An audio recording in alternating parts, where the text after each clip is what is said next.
ستړې زندګي د تیاره ومه بیا اشنا خدایه راته غریبي کړې چې ژوندون مسې اوسه نه د جان وفادار یاره راسه نور تر خپل وطن انشاءالله چې به جوړېږي دا وطن ښکلی فضا ګران مسافر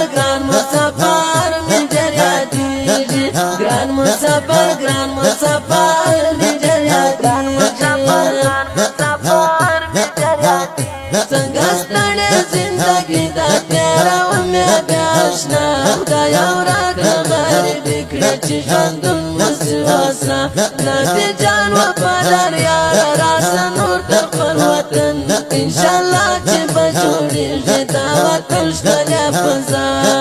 ګران مسافر مې ډېر یادېږي